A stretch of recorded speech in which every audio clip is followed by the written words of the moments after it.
예, 안녕하십니까. 오늘 원복 마당 10과입니다. 이제 이게 지금 비아 포지티바라 그러죠. 우리가 아는 뭐 은총의 길이라 그럴까요? 하나님 사랑의 길, 은혜의 길, 그렇죠? 우리가 사랑받는 존재라는 겁니다. 죄성에서 시작되는 것이 아니었으니까. 그러니까 우리가 얼마만큼 사랑받고 있느냐에 대해서 성경이 말씀하시는 바와 여태까지 신학자들과 어떤 영성가들이 이야기해 줬었던 그 말씀들을 지금 모으고 있는 겁니다. 근데 이제 이런 비아 포지티바에서는 그러면은 과연 죄라는 것이 뭘까? 그렇죠. 비아 포지티바를 얘기해서 다 괜찮아 괜찮아 이야기를 하다 보니까 이게 죄성이라는 것들이 과연 어떤 거냐. 그러니까 우리가 또 기독교에 대해서 알게 될 때도 이제 죄인이다. 우리는 이제 하나님 앞에 죄인으로 선다 하는 얘기가 중심이지 않습니까? 근데 이제 그런 사실 모든 이야기들도 타락 구속 전통 안에서 발생됐던 이야기들이죠. 그렇죠? 죄인인 건 맞습니다. 우리가 죄인인 건 맞습니다. 근데 죄인인과 동시에 하나님께 사랑받는 존재죠. 제가 이제 설교를 준비하다 보니까 그 탈무드에서 어떤 랍비 두 명이서 토론을 하는데 하나님한테 이렇게 물어봤대요. 하나님께서 기도를 하신다면 하나님께서는 어떻게 기도를 하십니까? 재밌잖아요. 하나님 위에 아무도 없는데 하나님이 누구한테 기도를 하겠습니까? 그럼에도 불구하고 하나님 기도를 하신다. 이제 그런 상상력을 가지고 그렇게 이야기를 했던 겁니다. 근데 이제 거기서 그런 얘기를 해요. 하나님께서 나의 징계나 정의에 상처받은 사람이 나의 자비함으로 치유받기를 원한다. 라는 표현을 합니다. 그렇죠? 그러니까 하나님한테는 정의의 양날의 검과 같죠. 그렇죠? 정의가 있고 한쪽에선 사랑과 자비하심, 곧 긍휼하심이 있습니다. 이 두 가지를 같이 가지고 계시는 거죠. 나중에 이제 매튜 폭스가 구약 성경에서 말씀하는 하나님의 사랑이라는 것은 결국은 긍휼하심이다. 같이 compassionate 하는. 긍휼의 단어 안에는 이제 어머니의 어떤 모태, 자궁이라는 뜻이 있어요. 같이 아파하는. 예. 그러면서 이제 이 긍휼이라는 뜻 안에서 사실은 우리가 성육신을 이해를 해야죠. 예수 그리스도. 오늘도 이제 잠깐 말씀을 할 거지만, 그래서 하나님께서, 무한하신 하나님께서 스스로 한정이 되어서 인간과 똑같아져서 인간의 시간성 안에 역사성 안으로 들어왔다. 네. 그러면서 결국은 우리가 이 한정되어 있는 이러한 시간성, 우리의 어떤 바로 이것이 영원하신 하나님과 연결되어 있었던 거죠. 누구 때문에? 그리스도 때문에. 네. 그래서 좀 더 이게 크게 보면서 이제 얘기가 돼야 되는데, 너무 이제 우리가 여태까지 이 죄성만을 중심으로 봤다 이거예요. 근데 그럼에도 불구하고 비아 포지티바에서 이야기하는 인간이 극복해야 되는 그런 것들은 과연 뭐냐? 그 비아 포지티바에서 보는 죄는 과연 뭐냐? 그리고 거기서 이야기하는 구원이 뭐냐? 그리스도가 뭐냐? 그리스도는 누구시냐? 우리가 이제 비아 네가티바가 되더라도 똑같이 이야기를 할 겁니다. 비아 네가티바에서 보는 죄, 구원, 그리스도. 이렇게 제일 끝에는 이야기가 되어 있습니다. 그래서 이제 소제목이 창조와 육화의 신학입니다. 이렇게 이제 오늘 진행을 할 거고요. 그러니까 이제 세 가지예요. 죄는 과연 무엇이고, 구원은 무엇이고, 그리스도는 누구이시냐, 그리고 창조와 육화의 신학은 무엇이냐를 오늘 잠깐 이야기를 할 겁니다. 여러분들이 이 뒷 배경에 보시는 이 사진은 이제 여기서도 이제 중간에 나오는 빅년의 힐데가드가 있었던 그 수도원이었습니다. 예쁘죠, 상당히. 저 옆쪽에 이제 이렇게 집들이 쫙 있는데 이건 뭐 요즘에 생겨났겠죠. 과거에는 이제 완전히 이렇게 푸르른 그렇죠? 이 아름다운 벌판 위에 수도원이 딱 있었을 거 아니에요. 집도 이제 인구가 많이 늘었으니까 저렇게 사람들이 지금 많이 들어와서 앉아 계신 거죠. 그러니까 그냥 굉장히 적었을 거고. 그러니까 이렇게 아름다운 그 어떤 푸르른 수도원 안에서 빅년의 힐데가드가 땅을 더럽히면 안 된다. 이런 표현들을 하죠. 그리고 인간들에 의해서 창조계가 혼돈되어서는 안 된다는 그런 이야기를 합니다. 제가 이제 한번 넷플릭스에서 이제 환경에 관계된 그 다큐멘터리를 본 적이 있는데 거기서 그러더라고요. 사실은 인간이 가지고 있는 트랜스포테이션 어떤 그 자동차, 뭐 이제 공장에서 내뿜는 매연, 이것도 굉장히 CO2를 많이 만들어낸다. 이산화탄소를 많이 만들어내지만 사실 이산화탄소를 많이 만들어내는 건 뭐냐? 밭에 대한 지나친 경작이래요. 그러니까 흙의 어떤 표토층이 날아가면서 땅도 사막화되고 그 안에 있었던 이산화탄소가 하늘로 올라간다는 거예요. 그러면서 지구는 계속 온난화가 되고, 그러니까 이 땅을 어떻게 살릴 것인가에 대한 이야기들을 먼저 해야 되는 거죠. 그러니까 몽골 나무 심기 같은 거 가잖아요. 사실은 이 코로나 때문에 사실 우리가 아무것도 못 하고 있는 건데 이게 좀 지나면 이제는 진짜 그런 것도 해야 돼요. 몽골에 가서 우리 청년들도 나무 심기도 좀 하시고, 예, 그렇죠? 휴가 같이 가는데 거기서 그 다 프로그램이 있습니다. 그냥 나무 심기랑 그냥 막 해가지고 막 노가다 같이 그냥 그것만 잔뜩 하고 오는 게 아니라 거기서 예배도 드리고 나무 심기도 하고 거기에 대해서 설명도 듣고, 그리고 마지막 날에는 테를지라는 아름다운 그 아주 몽골의 아주 알프스처럼 아름다운 곳에서 말도 타고 거기서 휴식도 취하는 뭐 그런 프로그램이 이렇게 만들어져 있어요. 은총의 숲에 나무를 심는. 지금 실질적으로 나무를 심고 나무가 자라고 있고요. 그러니까 사막화 자체를 막아낼 수 있는 우리의 힘이 있다 하는 것들을 또 우리가 또 이제 이를 통해서 볼 수 있는 거죠. 자, 우리가 비아 포지티바에서 바라보는 죄와 구원과 그리스도는 과연 어떤 것인지 오늘 우리가 간단하게 살펴볼 수 있도록 하겠습니다. 다음 넘어가겠습니다. 자, 거기 앞에서 이제 여러분들이 쭉 보시면 거기서 이제 몇몇 그 유명한 영성가나 신학자들이 쓰셨던 그런 글들이 있어요. 그런 것들이 이제 쭉 있어서 전체적인 이제 어떤 이 챕터에서 말씀하시려고 했었던 그 내용과 연결되어 있는 그런 글들이 이제 쫙 기록되어 있거든요. 이제 이런 글쓰기들을 매튜 벅스는 많이 하는데 그 중에서 제가 이제 몇 개만 뽑아가지고 왔습니다. 요한복음 15장 5절에 이렇게 기록되어 있죠. 나는 포도나무에 여러분 가지입니다. 내 안에 머물고 내가 그 안에 머무는 그런 사람은 많은 열매를 맺습니다. 이게 이제 아마 공동 번역일 거예요. 여러분들 그 읽으시다가 굉장히 좀 힘들다, 쉽지 않다, 그런 분들이 많습니다. 근데 일단은 그러면 강의를 잘 따라오시면 될 것 같아요. 책은 정말 이게 제가 좀 이따가 번역한 것들이 이제 이게 영어도 거기다 이제 같이 갖다 놓을 건데 정말 이걸 도대체 왜 이렇게 번역했을까 이해한다는 글이 한두 개가 아니에요 지금. 이게 이제 오리지널 브레싱, 이게 이제 원복, 이게 이제 원래 그 원서예요. 근데 굉장히 쉽게 돼 있습니다. 이분 뭐 이렇게 쭉 읽어가도 뭐 신학에 대해서 특별한 어떤 물론 어느 정도 지식은 있어야 되겠지만 그렇게 심오한 지식이 없어도 일반 교회 다니는 평신도가 다 읽어도 이해할 수 있을 정도의 언어로 쓰셨어요. 근데 그렇게 썼는데 그럼 그렇게 쉽게 쓰면 되지. 이걸 그렇게 어렵게 썼는지 모르겠습니다. 근데 여하튼 이 부분은 아마 공동번역 성경에서 좀 가지고 온 걸 텐데 또 꼭 그런 것 같지도 않아요. 근데 여하튼 여기서 그런 예수님께서 말씀하시죠. 나는 포도나무고 너희는 가지다. 그러면 결국은 주님과 우리는 붙어있다 이런 이야기 아닙니까? 근데 그 붙어있다는 표현을 내 안에 머물고 내가 그 안에 머물, 바로 이런 상황이 곧 가지라는 상황이죠. 바로 그 사람이 많은 열매를 맺는다. 그런 뜻입니다. 자, 그러니까 우리는 어느 부분까지도 격상을 시키신 거예요. 예수님께서. 너희들은 그냥 저 뒤에서 내가 구원해주는 그 구원의 은총 외에는 너희들은 완전히 철저한 나쁜 인간들이야. 이렇게 말씀하시는 게 아니라 나는 포도나무고 여러분은 가지라 그러잖아요. 우리들 보고. 격상시키시는 거예요. 우리랑 붙어 있다는 거예요. 또 큰 은혜죠, 사실은. 이 모든 것들이. 디아르디 샤르댕이라고 이제 과학자이면서 신부였던 분이 있죠. 근데 그분은 뭐냐면 있음, 그 존재라는 것이 있다는 거거든요. 옛날에도 한번 설명을 했었지만 사르트르가 존재와 무 이 책을 썼는데 존재와 무라는 건 딴 게 아니에요. 있음과 없음을 가지고 얘기하는 겁니다. 그 두 가지를 가지고 얘기하는 거예요. 근데 존재라는 건 뭐냐? 있는 거예요. 여러분이 있는 거, 이것이 본디 거룩할진데 사실은 저는 이래요. 존재의 근원을 따지는 것. 신앙이라는 건 뭐냐? 존재의 근원을 따지는 겁니다. 딴 게 아니에요. 나는 누구냐? 나는 누구냐? 여기에 대해서 역순으로 들어가 보세요. 내가 어디서부터 나왔냐? 그러면은 우리가 제일 설명하기 쉬운 말은 그냥 우리가 보는 걸 가지고 얘기하겠죠. 뭐 어머니 뱃속에서 나왔다. 생물학적으로 이렇게 설명을 하겠죠. 그렇죠? 근데 그렇게 객관적으로 설명해서 내가 여기 숨쉬고 있고 내가 여기 존재한다는 것들이 설명이 되냐고요. 그런 객관적으로 이게 스스로 이제 오늘도 새벽 기도회 때도 잠깐 말씀드렸지만 서구의 과학 중심의 사고 방식이 인간의 어떤 객관성을 추구하다 보니까 모든 사물의 객관성을 얘기하다 보니까 자기 스스로를 잃어버렸다는 거예요. 내가 누구인가를 잃어버렸다는 거예요. 근데 신앙은 뭐냐? 존재 근원을 찾는 거예요. 그게 우리의 영혼의 뿌리를 영혼의 홈이죠. 집이죠. 뿌리를 찾는 거죠. 그러면서 사실은 우리가 있는 세상은 이미 다 우리는 말로는 다 알고 있다 그러잖아요. 우리는 언젠간 죽는다. 여기서 영원히 살지는 않는다.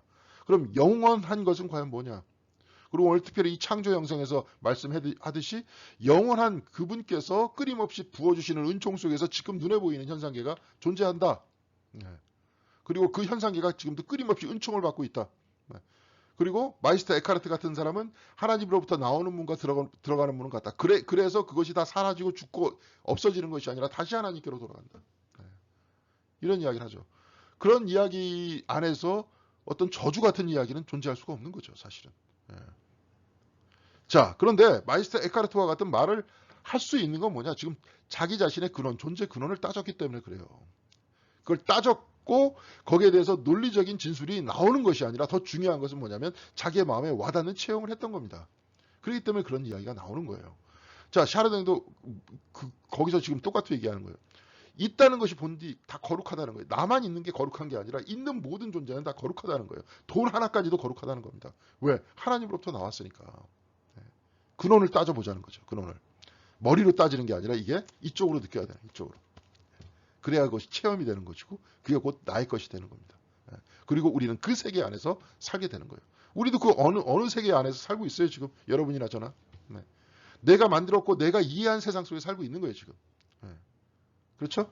거의 대부분의 사람들이 살고 있는 또 나름대로의 세계관이 있고 그 세계관을 공유하면서 우리는 지금 같이 살고 있지 않습니까? 자기만큼의 세계 안에서 자기가 세계를 만들면서 산다. 이런 표현들을 쓰죠. 그래서. 자, 그래서 샤르댕은 뭐냐면 존재하는 모든 것을 제외한 구원이란 없다. 모든 것을 제외한. 지금 모든 것, 구원이라는 건 뭐예요? 존재하는 모든 것의 구원이. 그러니까 나중에 이 샤르댕이 얘기하는 거는 한번 이제 제가 성경 공부 시간에도 이렇게 얘기했는데 이 사람 과학자이기 때문에 일자에서부터 시작해서 일자라는 표현은 이제 우리 기독교적 표현이죠. 하나님 한 분이시니까. 근데 그 만약에 우주가 대폭발에 의해서 그 어떤 작은 것에 의해서 대폭발에 의해서 생겨났다. 전체 우주를 담을 수 있는 그 어떤 대폭발의 어떤 그 최초의 불꽃은 굉장히 작았다는 거예요. 과학자들 얘기가 다 추측이지만 약 성냥갑 크기 정도만큼 작았다. 그 안에 전 우주를 담은 에너지가 있었다. 이것이 빵 터지면서 대폭발이 일어나. 그러면서 에너지가 사라지면서 질량이 생겨나죠. 즉 물질이 생겨나기 시작을 합니다. 근데 어느 순간에 되면은 에너지가 사라져요. 근데 에너지 안에는 에너지가 사라지고 다 뭐가 돼요? 물질이 돼. 질량이 돼. 근데 물질과 질량 안에는 뭐가 들어가 있어요? 에너지가 들어가 있잖아요. 그래서 어느 순간인가 질량이 해체되면서 다시 에너지로. 그래서 다시 일자 하나로 회귀한다. 이런 얘기입니다. 자, 요 과정의 전체적인 바탕은 누구냐? 하나님이시죠. 네, 하나님께서 다 하시니까. 이 안에 같이 계시니까. 그렇죠? 그러니까 우주 전체가 만들어지는 것과 우주 전체가 축소돼서 다시 하나의 에너지로 들어가는 것. 그래서 하나님 안으로 들어가는 것. 이 모든 것은 뭐예요? 모든 것들을 다 통과하는 그런 엄청나게 큰 사랑이죠. 그래서 띠아리드 샤르댕은 그 뭐예요? 우주 발생과 우주가 나중에 하나님께로 들어가는 것들은 뭐냐? 사랑이다. 이런 표현을 썼습니다. 그래서 이 사람은 그래요. 있는 것들이 결국은 다 거룩한다. 존재하는 모든 것들을 제외한 구원이라는 것은 있을 수가 없다. 이런 얘기를 하죠. 그러니까 모두 다 구원이다. 자, 그러면은 이런 것들을 통해서 우리가 딱 힌트를 얻을 수 있잖아요. 내가 포도나무가 아니라고 하는 것. 포도나무 가지가 아니라고 하는 것. 스스로의 자존감을 낮추는 것. 그리고 내가 하나님께 구원받을 정말로 귀한 존재이고 하나님으로부터 온 그러한 사람이다. 그런 존재다. 라고 이야기하는 그 자존감을 끊임없이 낮추는 것. 이런 것들이 다 죄죠. 그렇게 보는 거예요.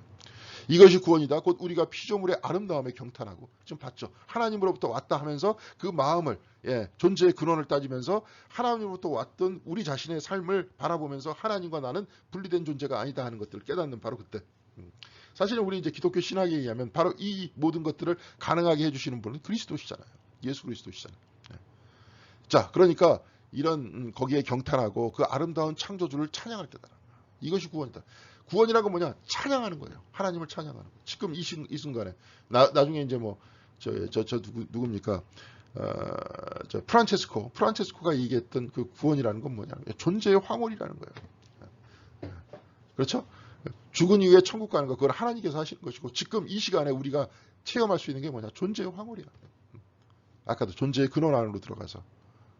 내가 하나님으로부터 왔다는 것들 마음에 와닿고, 온 세상이다. 하나님으로부터 나왔다. 하는 아름다운 피조물로 온 세상이 가득 차 있다. 그런 사람은 실질적으로 신비 체험도 합니다. 그냥 막 온 세상이 다 빛으로 그냥 꽉 차 있는 필로칼리아라고 저 동방종교에 거기서 이제 호흡과 기도와 일치시키면서 하는 그 기도, 예수 기도 같은 거. 그것들 오랫동안 하다 보면은 뭐냐, 온 세상이 다 빛으로 가득 차 있대. 그렇게 보인다는 거예요. 그렇게 봐야 정상이라는 거죠. 하여튼 뭐 그렇습니다. 그래서 종교 전통이 죄와 더불어 출발하고 죄와 속량의 구속이에요. 거의 전력을 집중하는 거기서 오히려 죄는 왜곡되고 사소하라는 말 안 쓰잖아요. 죄는 어떻게 돼요? 왜곡이 된다. 사소하게 된다. 오히려 죄라는 게 왜곡되기 시작하고. 이때 예수는 무능자로 귀착되고 이런 말도 잘 안 쓰잖아요. 예수는 그냥 무능하게 되고 그 결과 한 힘의 그리스도가 부각된다. 한 힘의 그리스도가 부각된다가 또 뭐예요? 이게 뭐예요? 예수의 한쪽 면만 부각되게 된다. 이 얘기예요. 하여튼 저도 죽겠습니다. 제가 하여튼 이 번역서를 읽는 이게 원서를 읽는 것보다 훨씬 더 어려워요. 영어로 된 책을 읽는 것보다 훨씬 더 어려워요. 너무 이렇게 번역을 해서. 정말로 중요한 책입니다. 근데 여러분들한테도 몇 번 얘기했지만 사실은 이렇게 번역이 돼 있기 때문에 저 같은 사람이 이제 활동할 수 있는 공간들이 더 넓어지죠. 그죠? 여기에 대한 이제 해설서를 쓰는 겁니다. 원복에 대한 해설서, 창조 영성에 대한 해설서를 쓰는 겁니다. 이제 이렇게 지금 뭐 이제 준비하고 있어요. 자, 그래서 그리스도의 메시지와 삶은 도외시되고 오로지 십자가의 죽음으로 인한 속죄 외에는 예수의 모습이 보이지 않는다는 거죠. 네. 예수님의 가르침 중에서도 굉장히 아름다운 가르침들 많잖아요. 특별히 여기서 이야기하고 싶어하는 것은 생명에 대한 가르침이 많았어요. 나는 포도나무다. 살아있잖아요. 너희들이 내 안에 붙어 살아있어야 된다는 거예요. 생명의 근원이 되시는 분 안에 살아있어야 된다는 거죠. 아니에요. 나한테 붙어있는 한 살아있다. 그럼 우리는 지금 어디에다 붙어있는 겁니까? 그리스도에 붙어있는 거예요. 바로 그것이 딱 마음에 와닿아야 돼요. 예. 그렇죠? 그런데 예수께서 예를 들어서 뭐 부활했다. 여기서 또 번역을 이상하게 해놨지만 부활로 죽음을 이긴 거 아닙니까? 십자가 죽음을. 근데 계속 끊임없이 기독교는 죽음 중심에 죄성과 죽음 중심으로 계속 이야기를 하기 시작했다는 거예요. 너무 또 자주 얘기하다 보니까 오히려 뭐예요? 여기서 뭐 사소화된다 그랬는데 죄라는 것들 오히려 죽음이라는 것들은 그냥 매일 교회 가면 듣는 그냥 아주 평범한 이야기가 되어버렸다는 겁니다. 사람이라는 존재는 그래요. 온 세상 아까도 얘기했지만 하나님으로부터 왔다. 자기 자신의 존재 근원을 따지면 영원하신 하나님으로부터 내가 왔다. 그래서 여기서 내가 호흡하면서 살아간다. 그렇다면 존재하는 모든 것, 눈에 보이는 모든 것들은 뭐예요? 정말로 거룩하기도 하지만 또한 한계가 분명히 있잖아요. 그런데 거꾸로 자기 자신의 근원을 잊고 보이는 모든 것들이 전부라고 생각해서 그것만 붙들고 사는 것. 그것이 또 얼마나 허무한지는 다 알지 않습니까? 사람이 언젠간 죽으니까. 그렇죠? 네. 근데 그때 돼서 죽음에 대한 공포 속에서 살아나가면서 그때 되면 뭐예요? 어떻게 돼요? 그 다음에는 그럼 난 이렇게 살면 안 되겠다 하면은 이제 인간이 된 사람입니다. 그럼 왜 그러느냐?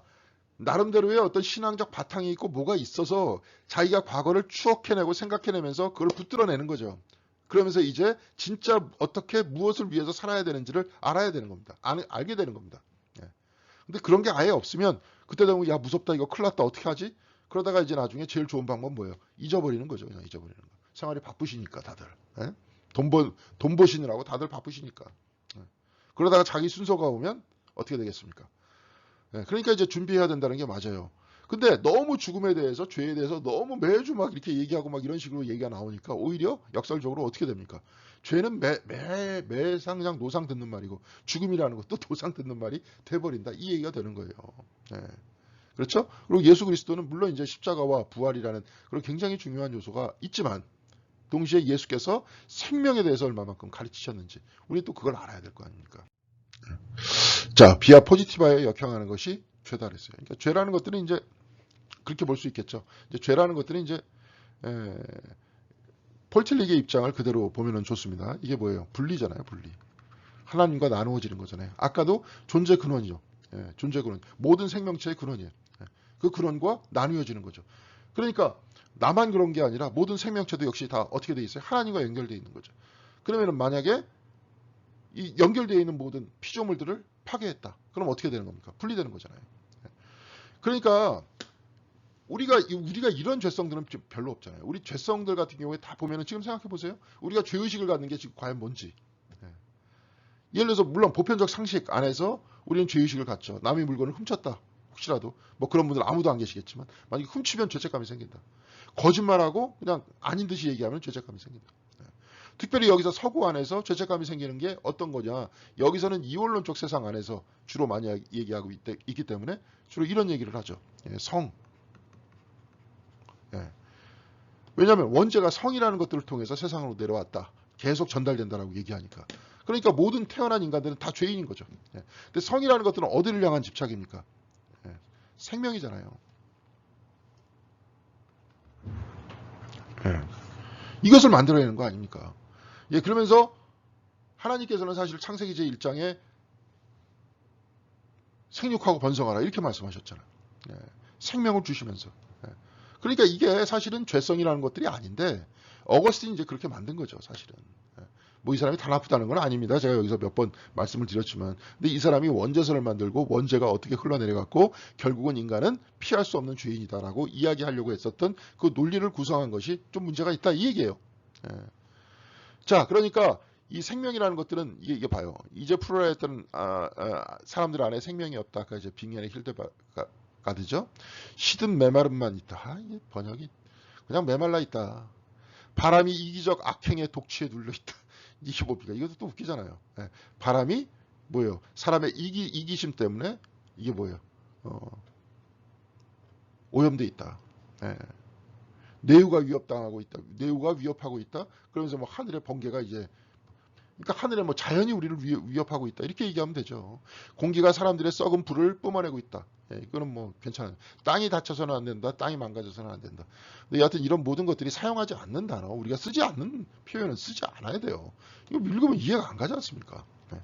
그래서 빅년의 힐데가드가 이제 이렇게 얘기했고요. 우리 삶에서 에로스 또는 생명사랑을 등한시하는 이제는 사나토스고 죽음사랑을 우선시하는 것으로 나타냈다는 거예요. 하나님께서 생육하고 번성하라 그랬죠. 예, 그렇죠. 그러면서 생명이라는 것들은 어쩔 수 없이 다 그렇죠.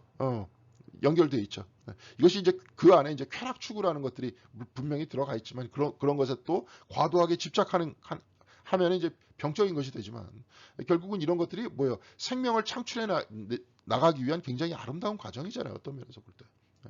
근데 이런 부분들을 죄악시 여겼기 때문에 또 어디를 중심으로 갔느냐? 서구 사회에서는 죽음 사랑을 오히려 우선시했다. 이렇게 이야기를 해요. 그래서 뭐 프로이드가 에로스하고 사나토스는 이제 연결되어 있다 그런 얘기를 하기도 합니다. 그 사람은. 그러니까 생명과 죽음이라는 거. 왜 생명과 죽음이라는 게 뭐예요, 여러분? 아이가 딱 태어나면 자기는 어떻게 생명과 죽음이라는 것들을 연결시키느냐. 애가 그런다는 거예요. 엄마한테 이제 이 프로이드 후기 그 학자들이 그런 얘기를 하는 거예요. 엄마 젖에서 신선한 우유를 먹어. 그러면서 살아. 그런 다음에 그게 뭐가 돼요? 똥이 되잖아요. 네. 똥이 된 다음에 똥을 애들 막 만집니다. 그죠? 거기에 대한 아직도 그 개념이 없기 때문에 만지고 먹기도 하고. 그러면서 이게 굉장히 역겹잖아요. 냄새도 나고. 네. 썩은 냄새가 나지 않습니까? 그러니까 신선한 우유가 썩은 냄새로 돌아가는 그 모든 모습들을 보면서 생명과 죽음이라는 것들이 자기 몸, 한 몸 안에 들어있다는 것들을 알게 된다는 거죠. 그러면서 이것이 본능화되기 시작한다는 겁니다. 이게 에로스하고 타나토스예요. 그렇죠. 그래서 같이 가는 거예요. 자기 몸으로 같이 가니까. 그러니까 사랑이라는 것들은 뭐예요? 사랑을 통해서 생명이 탄생하잖아요.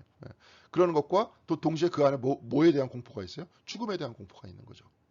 그렇죠? 여러분들 그런 심리 없습니까? 솔직히 얘기해서. 막 아기를 보면 정말 너무나도 아름다운데 혹시 내가 어떻게 잘못해갖고 애가 죽지 않을까 이런 그런 것들이 안 들어요? 예, 듭니다. 그게 이제 같이 가는 거예요. 그 심리가. 왜냐하면 생명과 죽음이라는 것들 같이 갔기 때문에 그래요. 예전에 이제 그런 노래도 있었잖아요. 봉선화 연정인가 만지면 뭐 톡하고 터질 것만 같은 그대. 난 그 심리가 들어가 있다고 봐요. 그 안에 에로스와 타나토스가. 자, 그래서 여기서는 이제 이렇게 얘기를 합니다. 매튜 폭스가 이 생명에 대해서 억압해왔기 때문에 거꾸로 어디에 대해서 집착하게 됐느냐? 죽음에 대해서 집착하게 됐다는 거예요. 그래서 예수 그리스도만을 얘기할 때는 뭐예요? 오로지 죽음만 얘기하는, 죽기 위해서 마치 오셨던 그런 존재로 이제 우리가 이해하게 된다는 겁니다. 자, 그리고 두 번째, 소비주의의 죄는 에로스를 등한시하는 죄의 자식이다. 이게 뭐냐면 우리 몸에 대한 창조, 하나님께서 창조하신 이 몸에 대한 사랑, 하나님께서 주시는 이 호흡에 대한 사랑, 자연과 충만하게 온 세상을 만드신 바로 그것에 여러분 그렇잖아요. 그런 것만 쭉 보면 먹지 않아도 배부르지 않습니까? 진짜 아름다운 자연을 보고 제가 저번 주에 자전거를 돌리면서 봤었던 게 14자. 여러분들 넷플릭스에서 한번 보세요. 야, 진짜 멋있습니다. 14자. 14자 등정인가? 하여튼 제목이 그거 한번 찾아보시면 될 거예요. 그게 이제 다큐멘터리 형태의 그 영화인데 이게 뭐냐면 14자가 뭐냐면 8,000m, 그러니까 히말라야에서 8,000m 이상 되는 게 14개예요, 봉우리가. 그거를 이제 다 오르는 겁니다. 근데 최초로 올랐던 사람이 이제 독일 사람인데 최초로 올랐던 사람, 그 사람이 이제 지금도 살아계세요. 근데 전 세계 산악인들한테 굉장히 존경받는 그런 분이라는데 12개를 14자를 12전 만에 다 올라요. 그분은. 근데 이제 막 기록이 경신되겠죠. 막 어떤 사람 막 하고. 그래서 가장 빨리 14자를 다 오르신 분은 누구냐? 기록은 뭐냐? 7년 만에 다 오른 거예요. 7년. 왜냐면 이게 굉장히 위험하잖아요. 이게 위험하고 높기 때문에 봉우리 하나를 올라가는데 저기 준비하는 준비 기간이 굉장히 길대요. 보통 2개월 이상 걸린다는 거예요. 그럼 자기 체력도 있어야 되고 스폰서도 마련해야 되고 막 다 해야 되는 건데, 그런데 이제 2020년인가? 아니 뭐 그때 이제 아주 세계적인 괴물이 나타났다. 이거를 14자를 7개월 만에, 그 영화를 보니까 정확하게 6개월 6일 만에 6개월 만에 다 올랐어요. 네팔 사람인데. 예.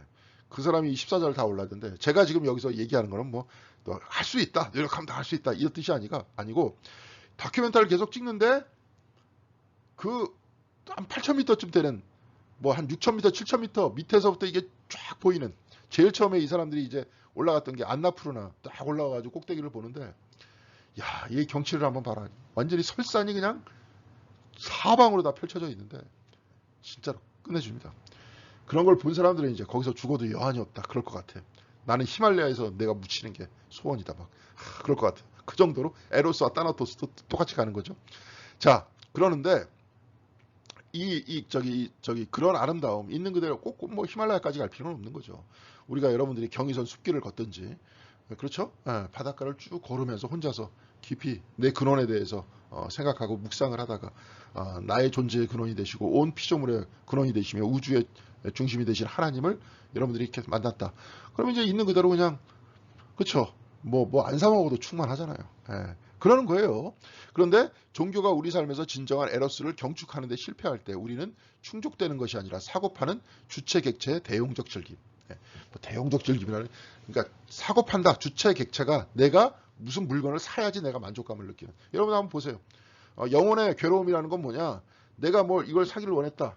예를 들어서 뭐 이 만년필, 이제 이게 좀 예를 들어서 비싼 거다. 이게 싼 거지만 비싼 거 요거 살려고 아주 그냥 해가지고 돈을 벌어가지고 샀다 이거야. 그래가지고 딱 샀어. 사는 순간 어떻게 됩니까? 영혼은 여기에 대해서 만족감을 느끼는 게 잠깐 만족되겠죠. 이거 뭐 만년필 잘 써지네, 예쁘게 생겼네, 잘 생겼네, 막 이러다가 나중에 어떻게 되는 겁니까? 또 다른 게 사고 싶겠죠. 왜? 사실은 영혼의 만족은 이 대상에 있는 게 아니었기 때문에 그래요. 예. 알겠습니까? 하나님과 만나야지 되는 거죠. 예. 예. 근데 우리는 하나님과 만나기 위해서는 비싼 돈이 필요 없는 거예요. 사실은. 이런 에로스, 충만한 하나님께서 주는 이 생명에 대해서 감사하면서 찬양하면서 살아나가는, 바로 그 삶 안에 다 들어있는 겁니다. 근데 이게 없으니까 자꾸 그냥 무조건 물건만 살라는 거죠. 비싼 차 타고 남들 앞에서 팍팍 끼어들면서 자랑하고 싶어하고, 그렇죠? 그렇게 되는 겁니다. 예수께서는 얼마나 신뢰가 부족한 사람이라고 이렇게 탄식하셨던가. 주님께서는 야, 진짜 너 믿음이 없다. 믿음만 있으면, 뭐 주님이 돈이 많았습니까? 일용할 양식만 있으면, 그리고 하나님에 대한 신뢰가 있었으면 하루하루의 삶이 충만할 수 있었다. 너희들이 왜 믿음이 없느냐? 이런 말씀하셨잖아요. 비아 포지티바에 대한 망각은 자기 부정을 통한 죄의 형태라는 거예요. 아시겠습니까? 자존감에, 자기는 그냥 우연히 이 세상에 태어나가지고 그냥 죽을 수밖에 없는 하나의 어떤 생물체, 여기에 불과할 뿐이다. 뭐 이렇게 스스로 자존감을 낮추면 바로 그것이 죄라는 거죠. 캐롤라인 크라이스트는 이런 죄를 지을 때 나중에 어떻게 되느냐? 자기 스스로를 비하할 때는 영웅을 숭배하게 된대요. 여러분 그러지 않습니까? 지금 뭐 순전 요즘 영웅은 다 뭐예요? 뭐 BTS라든지 뭐 그런 연예인들 아니고, 그런 연예인들을 사랑하게 된다는 거예요. 하나님의 모상인 자기 자신의 존엄을 타자에게 투사하는 거예요. 나는 별 볼 일 없으니까. 또 우리나라 같은 경우에는 뭐예요? 여기서는 이제 어거스틴의 어떤 그 신학 때문에 이렇게 됐다, 이렇게 얘기를 하는데, 우리나라 같은 경우에 뭡니까? 우리나라 같은 경우에는 선진국을 무조건 쫓아가려고 서열주의잖아요. 일등주의잖아요. 그러면서 나머지는 다 패배자로 만들어 버리잖아요. 이런 형태의 극단적 경쟁주의. 바로 이런 것이 곧 우리를 어떻게 만들어 놓습니까? 영웅 숭배의 형태를 만들어내죠. 그렇죠. 또 자기를 비하하게 만들어내죠. 이런 겁니다. 이런 이야기예요. 제가 이렇게 볼 때는 이제 또 자기 비하는, 저번 시간에도 한번 얘기했지만 식민지주의. 아이고. 저는 이렇게 생각도 또 합니다. 이것도 이제 나중에 정리되면 책에서 좀 구체적으로 좀 쓰려고 하는데, 식민지주의입니다. 그래서 한국인들은 안 된다. 그러니까 우리는 해봐야 안 된다. 스스로를 비하하는 것. 바로 이거기 때문에, 그럼 스스로를 비하하는 우리나라 사람들이, 이렇게 스스로를 비하하는 사람들이 좋아하는 나라가 어디예요? 일본은 차마 좋다고 그러면 못하겠고, 그러다 보니까 맨날 미국 그러지 않습니까? 미국의 식민지니까 사실 어떤 면에 있어서 그렇잖아요. 다 우리가 뭐 할래 다 미국 허락 받고 해야 되잖아요. 그러니까 거기 지금 좋아하는 거예요. 그렇게 되는 겁니다, 원래. 근데 그러지 말라는 거예요. 그게 곧 죄라는 거죠. 우리 모두는 하나님께서 창조하신 피조물이고, 그렇죠? 하나님으로부터 왔고, 하나님께서 우리의 머리털까지 세시고, 매 순간 하나님께서 똑같이 생명과 호흡을 주시는 아주 귀중한, 그러면서 거기서 자존감이 있어야 되는 거죠. 그래서 힐데가드는 메마름해져요. 그래서 이렇게 바짝 말라버리는 거예요. 그래서 뭐 풀어질 힘과 촉촉함, 나름대로 웨트라고 그랬어요, 여기서. 그래서 항상 촉촉한 것. 뭐 무슨 뜻인지 알 거예요, 항상. 이렇게 메말라가지고 사람이 쉽게 얘기해서 요즘 아이들 언어 속에서 뭐 꼰대같이 그냥 맨날 이래야 된다 저래야 된다 못하게 하고 막 누르고 그러는 게 아니라 모든 것들을 받아들이면서 자기도 참여하는, 그렇게 항상 촉촉함을 잃어버리는 죄에 대해서 얘기하는 거죠. 지금 비슷한 얘기입니다. 그래서 비아 포지티바 혹은 은혜와 사랑의 길이라고 할 수 있는데, 여기서는 자존감을 누르고 생명을 경시하는 죽음 중심의 신앙. 좀 비슷하죠. 우리가 너는 죄인이야, 넌 안 돼, 해봐야 안 돼. 그래서 오로지 죽음이야말로 유일한 탈출구인 이런 신앙. 그리고 생명의 파괴를 죄라고 하고 있는 거예요. 이런 죽음 중심의 신앙과 생명의 파괴. 현대 산업사회가 편의성과 편리함으로 생명을 파괴하고 자존감을 눌러 연예인과 자동차와 거대한 집을 찬란하게 지금 묘사하죠. 막 요즘에는 막 아파트를 막 인격화하잖아요. 옛날에 이영애가 나와가지고 자의 선전하면서 당신이기에 자의 막 자기 아파트가 무슨 사람 같아요, 사람. 그래서 그 안에서 막 아파트와 사랑에 빠져 있는 그 아름다운 여인의 모습을 막 보여주고 좀 이러는 겁니다. 근데 이 모든 모습들이 뭐예요? 비정상인 거예요. 비정상인 거죠. 그렇죠. 음식보다 몸이 더 귀하잖아요. 몸보다 영혼이 더 귀하잖아요. 의복보다 몸이 더 귀하잖아요. 예수님께서 말씀하셨잖아요. 근데 우리는 반대로 살고 있잖아요. 그러면서 이제 어떤 아름다운 집과 뭐 거대한 집과 자동차 이런 것들을 좋아하게 되잖아요. 그래서 천하보다 귀한 생명을 경시하잖아요. 이제 죽음을 다 돈으로 매기잖아요. 생명보험 딱 얘기하고 이게 더 현실이다 막 얘기하잖아요. 그러다 보니까 자기가 뭐 빚을 졌다, 아니면 빚을 도저히 못 갚겠다 그러면 자살을 하잖아요. 지금 이런 현상들이 막 나타나잖아요. 거꾸로 뒤집혔잖아요. 지금 세상이. 뭔가 문제가 있잖아요. 지금. 그런 겁니다. 자, 그러면 비아 포지티바에서 얘기하는 구원은 뭐냐? 프란치스코 성인에게 구원은 황홀해진 실존이라고 했어요. 아까 황홀한 존재라고 했잖아요. 내가 지금 하나님의 창조의 은혜 속에서 내가 황홀해져 있는 거예요. 지금. 여러분 무슨 말씀인지 아실 겁니다. 자기 자신의 존재 근원을 따진다 그랬잖아요. 따진다 보니까 내 생명의 근원 하나님이다 하는 것을 머리로 하는 것이 아니라 가슴으로 알기 시작했어요. 그러면서 눈을 딱 떠보니까 모든 피조물들이 다 하나님으로부터 나왔어요. 너무나도 거룩해 보이는 거예요. 그래서 그것만으로 보는 것만으로도 아까 뭐라고 말씀드렸습니까? 배가 고프지 않다. 다 배가 부르다. 그것만 봐도. 곧 바로 그 현상이 황홀해진 실존이라는 겁니다. 그래서 비아 포지티바는 창조주의 마음속에서 우리의 전실존이 새로이 검토하라는 깊은 초대를 제시합니다. 도대체 뭔 소리입니까? 이게 도대체 말이 안 되는 이야기를. 비아 포지티바는 뭐예요? 창조주의 마음속에서 우리의 전실존을 뭐예요? 새롭게 살펴보는 거예요. 우리 자신의 전체의 삶을 새롭게 살펴보라는 거예요. 그렇게 하나님께서 우리를 이끌어 나가신다는 거예요. 우리 자신의 몸이 모두 다 세포로 구성되어 있는데 세포 하나하나도 다 살아있잖아요. 겉으로 우리가 생물학적으로 한번 볼까요? 진화론적으로도 한번 봐요. 똑같아요. 모든 그 세포는 핵이 있고요. 그 핵이라는 것들은 뭐냐면 다른 세포를 먹은 흔적이래요. 근데 세포에서 그 핵을 빼도 그 세포는 죽느냐? 안 죽는데요. 왜냐? 그 세포 핵으로 말미암아 생식을 하기 때문에 그래요. 세포 핵은 생식기예요, 일종의. 그러면서 다른 세포를 먹으면서 생식의 기능을 하면서 그 핵을 통해 가지고 세포가 증식이 돼. 그러니까 세포가 보통 한 몇 달, 한 달이나 두 달 있다 사라진다 이렇게 얘기하는데, 핵이 사라진 그 세포는 뭐예요? 증식 못하고 그냥 죽는 거예요. 그러니까 다 생명활동을 따로 합니다. 그런데 이 온몸이 그 수십 조의 세포로 이루어졌어요. 세포라는 공동체의 짱입니다. 여러분들은 다. 그런데 여기서 나의 인격이 수십 조가 있나요? 그렇지 않잖아요. 그렇죠? 이러면서 우리 세포를 관리하며 살아가잖아요. 하나님께서 이 땅을 인간들에게 주시면서 이 땅을 관리하라 그러시잖아요. 그래서 우리를 주시면서 우리의 몸을 관리하라 그러시잖아요. 여기서 이제 영혼의 얘기가 나오는 거죠. 그렇죠? 그러면 이 영혼이 내가 죽으면은 이 몸의 세포가 파괴되면은 영혼은 그대로 살아있을까요? 영혼과 세포는 몸은 연결되어 있잖아요. 그리고 차후의 모든 삶은 뭐예요? 하늘나라로 간다. 우리는 그렇게 고백하고 있지 않습니까? 하나님께로 간다. 영이신 하나님께로 간다. 그러면 결국은 뭐예요? 모든 세상에, 물질적인 세상이 어디서부터 나온 거예요? 영에서부터 나왔다는 거 아니에요.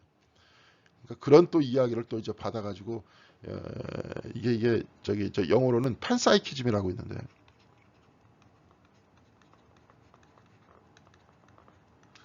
우주는 뭐예요? 보편적인 정신에 의해서 나온다. 물질이라는 건 이 정신에서 나왔다. 이 얘기예요, 지금. 예. 여기에 대한 반대는 뭡니까? 마르크스가 얘기했었던 나중에 포에르바하가 얘기했었던 뭐예요? 유물론이죠. 유물론. 메터리얼리즘. 유물론. 예. 지금 이 관념론과 유물론 이렇게 얘기하는데 관념론 쪽에서 사실은 여기서 팬사이키즘이 나오면서 영혼에서부터 나왔다. 기독교도 관념론인 것 같지만 사실은 여기서도 다 구성하면서 책들도 지금 엄청나게 나오고 있어요. 네. 그러면서 이 안에서 이제 이 사람들이 누구랑 연결하느냐? 과정 철학과 연결을 해요. 네. 네. 나중에 이제 그 얘기할 겁니다. 막 옛날에 뭐 김영옥이 뭐 유기론이다. 이제 기에서부터 다 나온다. 기라는 거는 물질이 아니잖아요. 또 그렇다고 정신도 아니고. 네. 그러면서 그걸로 뭐 온 세상을 다 설명하겠다고 옛날서부터 얘기했는데 난 잘 모르겠어요. 그 사람이 어떻게 설명했는지. 여하간에 지금 그런 얘기가 나와요. 그러니까 모든 피조물들이 하나님으로부터 나왔다. 네. 그렇죠. 눈에 보이지 않잖아요. 하나님은 영이잖아요. 근데 영에서부터 나왔다는 거 아니에요. 네. 자, 그런 얘기입니다. 죽음을 떨쳐버림과 에로스를 선택하면 심오한 치유와 죄로부터의 구원을 표현한다. 그러니까 죽음을 떨쳐버림과 이게 뭐예요? 죽음을 떨쳐버리고 에로스, 생명을 선택하라는 거죠. 예. 그것은 바로 그 안에서부터 심오한 치유가 나타나기 시작한다는 거예요. 죽음 중심의 신앙이 아니라 생명 중심의 신앙이 되어야 된다. 이런 얘기죠. 이게 이제 비아 포지티바의 얘기입니다. 그래서 이것은 재통합, 노리치에 줄리안이 그래서 새롭게 생명 중심으로 재통합하고 재창조하고 그러면서 마이스터의 가르트는 뭐예요? 이 삶 속에서 외가 없는 삶. 그냥 하나님께서 나를 주셨고 나의 몸을 주셨고 온 피조물들에게 지금도 생명을 주고 계신다는 것에 대해서 왜라는 질문하지 않고 있는 그대로 충만하게 살아가는 것. 바로 이것이 구원이라는 거예요.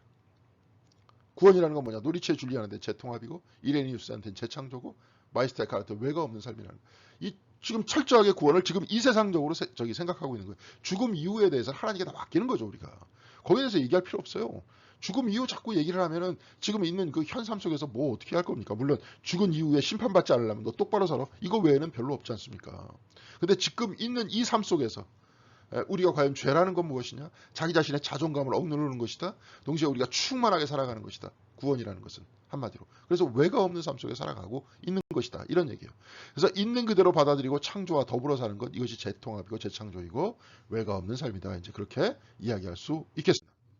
자, 마지막으로 예수 그리스도에 대해서 살펴보겠습니다. 예수께서 알리러 오신 것은 생명이지 죽음이 아니죠. 내가 온 것은 그들의 생명을 얻고 또 얻어 넘치게 하는 것이다. 그렇죠. 의사에게는 그 뭐예요? 건강한 사람 필요 없다. 나는 건강하지 못한 사람 찾으러 왔다. 죄인들을 찾으러 왔다. 그러면서 그들을 살리려고 왔다. 이런 말씀하셨잖아요. 나는 십자가에서 죽으려고 왔다. 죽으려고 온 사람들은 만약에 그렇게 다 따지면 다 죽으려고 나왔죠 뭐. 아니 태어나서 안 죽는 사람이 어디 있어요? 근데 그렇게 얘기하다 보면 삶이 쭈그러들잖아요. 태어나면 죽음밖에 없다. 그렇죠? 그 안에서 하나님으로부터 오는 그 생명력과 나바르라 그러죠. 창조적 에너지와 그런 충만한 것들이 얼마나 많느냐. 이거 이제 여러분들이 여기서 좀 공부하신 분들은 눈치채셨겠지만 마치 어떤 누구와 같습니까? 지금 막 이렇게 이야기하는 생철학자 같잖아요. 니체 같은 사람. 그렇죠? 거기에 대한 생명의 모든 과정 안에서 태어나는 그 생명 현상 그리고 그 안에서 내가 하나가 되어서 뭐예요?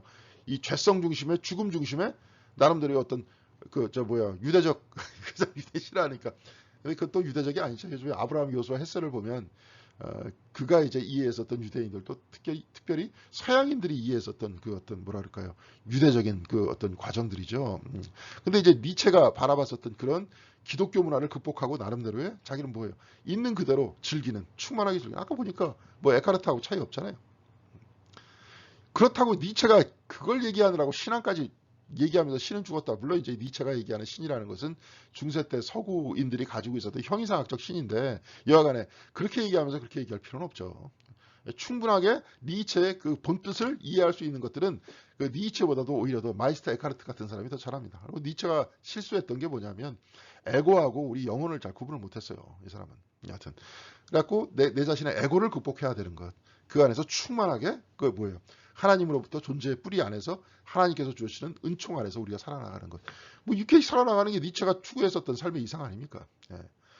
그렇죠? 자, 그래서 나는 포도나무요 너희는 가지다 이렇게 말씀하셨죠. 예수님께서는. 하나님 나라의 현존을 알리러 오신 예수는 역설적에도 가시관과 유대인의 왕이라는 제목으로 조롱받으셨어요. 그러면서도 죽으려고 했었던 게 하나님 나라를 알리려고 하시다가 사람들한테 조롱받았다는 거예요. 근데 그 조롱을 극복했느냐 안 했느냐? 극복했잖아요. 그리고 부활이잖아요.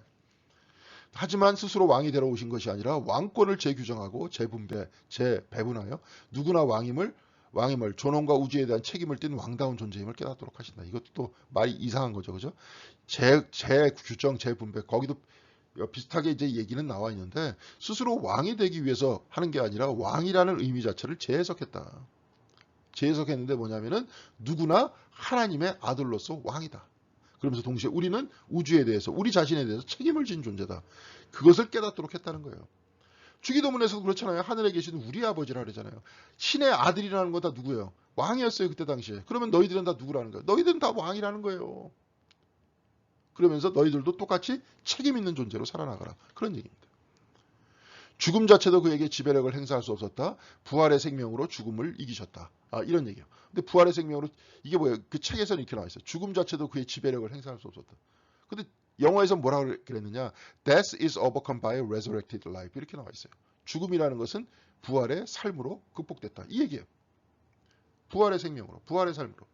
죽음을 이기셨다. 이 얘기인데 여기 좀 부활 얘기 안 들어갔잖아요. 죽음 자체도 그에게 지배력을 행사할 수 없었다. 그러니까 별 감동이 없는 겁니다. 부활이라는 건 뭐예요? 새 생명이잖아요. 새 생명이 죽음을 이긴 거 아니에요. 그럼 생명이 죽음을 이겼다라고 이야기를 해야 되는 겁니다. 근데 그렇게 얘기 안 하잖아요. 오히려 오로지 죽음만 얘기한다 이겁니다. 그러면서 예수님은 누구였느냐? 아담의 아들이었고 하나님의 아들이었다. 그렇잖아요. 인간의 육을 입은 존재였잖아요. 그렇잖아요. 그러니까 아담이죠. 동시에 하나님의 아들이었잖아요. 이 충만하게 이 다바르를 영원히 우주의 충이라는 하나님의 창조력을 육화시킨다. 이 얘기가 뭐냐? 번역도 좀 이상하고 뜻도 좀 약간 어려워요. 왜냐하면 예수께서 스스로 한정이 돼 있으면서 동시에 아버지랑 연결이 돼 있었기 때문에 영원하신 하나님께서 누구를 통해서 들어오십니까? 예수 그리스도를 통해서 이 땅으로 들어오신다는 거예요. 예수는 한정되어 있기 때문에 한정되어 있는 존재이면서 영원한 존재이기 때문에 그래서 한정되어 있는 우리가 예수 그리스도를 통해서 하나님께로 갈 수 있는 거예요.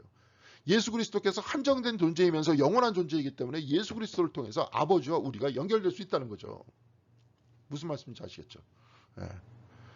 그래서 예수는 죄 말고는 우리와 같은 분이시기 때문이다. 예수는 뭐야? 죄를 짓는 거를 빼놓고는 죄를 안 지셨으니까 그렇지만 우리와 같은 분이셨다는 거예요. 하나님의 불완전한 한계가 있으며 하나님께 우리가 몹시 필요하다는 계시가 있다. 하나님께서는 그리스도를 통해서 뭐야? 하나님께서 분명히 한계가 있다는 것들을 보여주셨다. 하나님이 한정되어 있다는 게 아니라 하나님이 한정된 인간이 됨으로써 이 땅에 들어오셨잖아요. 그러니까 불완전한 한계가 하나님 안에 있다. 얘기하는 그 이유는 뭐냐면 예수 그리스도 얘기하려고 그렇게 얘기하는 거예요. 그래서 하나님께서 우리가 몹시 필요하다. 모두 다 우리가 불완전한 인간이기 때문에 모두가 우리가 힘을 합쳐서 일해야 된다는 거예요. 우리를 필요하신다. 곧 예수가 불완전하니 서로 협력하라는 의미죠. 근데 그 의미를 좀 그걸 뜻을 이해하고 지금 이렇게 번역을 해야 되는데 번역도 웃기고. 우리도 당신을 따라 손님이 되고 주인이 되어서 서로 유카리스트 성만찬이가 되어서 살아있고 먹히고 소모되라고 청하신다. 우리 스스로가 예수 그리스도는 떡이시잖아요. 그러니까 우리가 참여하면서 하고 우리 스스로도 어떻게 돼야 돼요? 딴 사람들을 위해서 희생하는 예수 그리스도와 같이 남을 위해서 사는 그 삶의 방식을 통해서 서로가 서로를 높여주는 거죠. 우리가 주인이 되기도 했다가 우리가 종이 되기도 했다가 손님이 되기도 했다가 그렇죠? 예수께서는 뭐예요? 주인이 되기도 하시고 동시에 떡이 되시기도 하잖아요. 먹히는 존재가 되기도 하잖아요. 자, 임마누엘이다. 하나님께서 우리와 함께 계셨다. 이 이야기는 예수가 하나님과 함께 있기 위해서 어떻게 돼야 돼요? 뱃속을 자궁을 꺼려하지 않으셨다. 우주적 그리스도로서 그분은 모든 것의 일치, 재통합의 경축으로 하늘과 땅을 보아 당기신다. 하늘과 땅을 하나로 만드신다. 우리와 하나로 만드시고 하나님과도 하나로 만드시죠. 돌아가셔서 땅에 묻히시고 땅과 하나가 되셨죠. 동시에 부활하셨어요. 땅이라는 게 땅만 있는 것이 아니라 뭐하고 연결시키셨어요? 영혼과 하늘과 연결시켰어요. 죽음과 생명을 연결시키셨어요. 그렇죠? 우리와 아버지 하나님을 연결시키셨어요. 예수께서는 어떻게 연결시키시는 분이에요. 하나로 만드시는 분이에요. 하나로 만드시는 분은 뭐예요? 화해하시는 분, 화해하시는 분이에요. 그렇죠? 그래서 스킬레백스는 뭐라고 그랬냐면 그분 안에서 창조, 특히 인간의 창조의 계시가 본 뒤 의도대로 발견된다. 이게 이것도 또 웃기죠, 그죠? 번역 참 하여튼 그분 안에서 창조, 즉 인간의 창조의 계시가 본디의 의도대로다 이 얘기하는 게 뭐냐면 뭐예요? 하나님의 형상이라는 거예요. 본래 의도가 하나님의 형상이죠. 형상의 어떤 모범이에요. 그리스도께서. 네. 형상이라는 거예요. 왜? 인간의 몸을 입고 태어나셨잖아요. 그렇죠? 그러니까 마치 피조된 존재와 같아요. 피조된 존재는 아니지만 몸을 입었기 때문에. 그렇지만 동시에 예수께서는 성자 하나님이세요. 그러니까 육을 입고 이 세상에 살아나가는 그런 모든 모습이 뭐야 돼요? 형상의 근원이 된다는 거예요. 아, 저렇게 살아야 되는구나. 예수의 삶이 우리의 삶의 궁극적인 뭐예요? 목적이에요. 예수를 닮는 생활을 해야 되는 거죠. 우리는 예수님처럼 진짜 하나님이 아니니까 100% 남을 위해서 희생할 수 있었지만 우리는 그래도 뭐예요? 남을 돌보고 남을 사랑하는 그러한 삶이 나를 향해서 살고 나를 위해서 이기적으로 살아나가는 그 모습보다 조금 더 앞당길 수 있어요. 조금 더 앞에 갈 수 있어요. 조금 이기적인 삶보다 조금 더 이타적으로 살 수 있어요. 적어도 그럴 수 있습니다. 누구를 바라보면서? 그리스도를 바라보면서. 우리가 이기적이 됐다? 이거 꼭 다 나쁜 건 아니에요. 왜 그러느냐? 우리는 모두 다 생명 유지의 본능이 있거든요. 생명 유지의 본능은 내가 지켜주는 것이 아니라 하나님께서 지켜주신다는 그 깨달음 속에서 바로 나를 넘어서서 이웃을 향해서 살아나갈 수 있다 이겁니다. 예수는 또한 자연을 사랑하시며 아빠이신 창조주 하나님께 기도하기를 익히신다. 기도하기를 익히신다가 뭐예요? 창조주 하나님 기도하기를 스스로 훈련했다. 이런 얘기죠. 왜? 인간이었기 때문에. 기도하신다는 거예요. 아빠이신 창조주 하나님께 기도하셨고 자연을 사랑하셨다. 이 얘기죠. 자, 그래서 그분의 설교하시는 에로스는 시간의식의 혁명을 내포한다. 시간의식의 혁명이다. 이게 뭐냐면 그분의 신학은 왕국 도래의 신학이다. 기쁜 소식의 선포, 창조계가 들어본 적이 없는 훨씬 기쁜 소식의 선포다. 결국 인류는 지금 여기서 창조계를 바로 즐길 수 있다는 소식이다. 이게 어떤 얘기냐면 예수께서는 연결시키셨다 그랬잖아요. 예수께서는 누구예요? 기독론적인 이야기를 한번 얘기하겠습니다. 예수는 인간이심과 동시에 하나님이세요. 인간은 한계가 있습니까? 없습니까? 인간은 한정되어 있어요. 유한해요. 유한한 존재. 유한한 존재. 인간은 한정되어 있고 유한한 존재. 하나님 뭐예요? 한정되어 있지 않고 무한한 존재.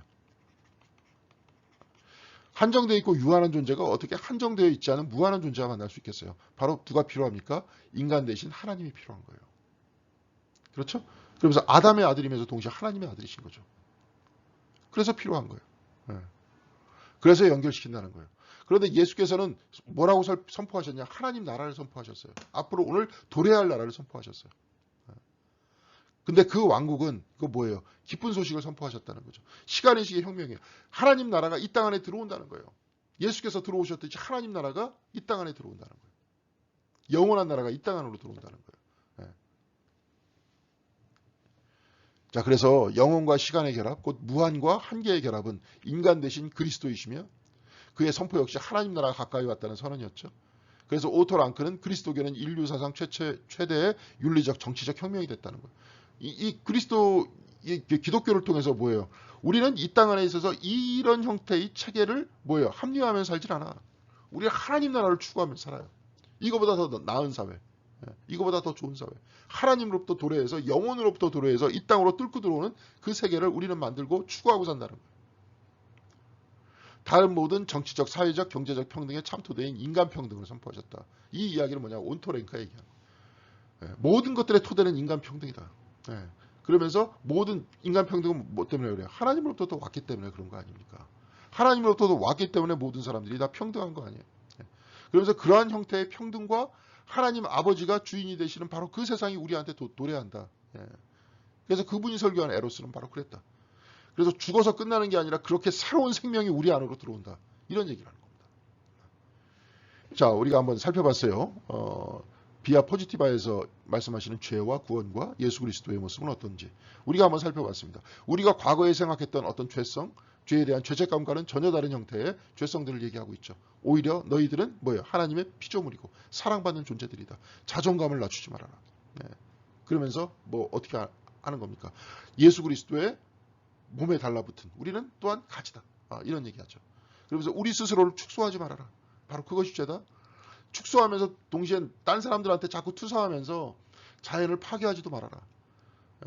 딴 사람들한테 물건에 투사해가지고 하나님께서 나에게 주신 어떤 충이라고 충만한 그 은혜를 도외시하면서 결국은 어떤 것을 사면서 만족감을 느끼는 그 삶으로 도피하지 말아라. 그런 얘기를 하고 있는 거죠. 예. 그런 얘기를 하고 있는 겁니다. 그러면서 예수 그리스도께서 바로 그 삶을 보여주셨다. 예수 그리스도께서도 생명을 살리셨다. 그런 얘기입니다.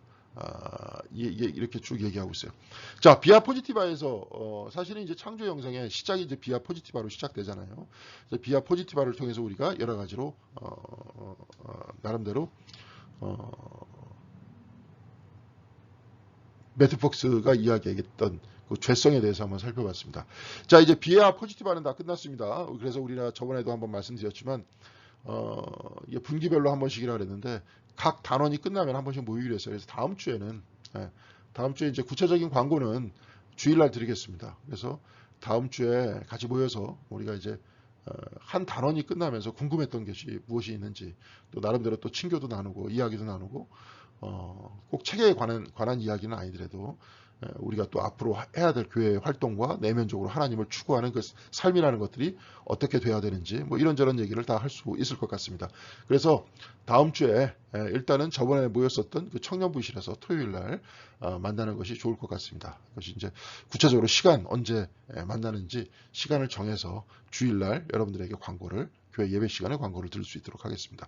여러분들 수고하셨습니다. 감사합니다.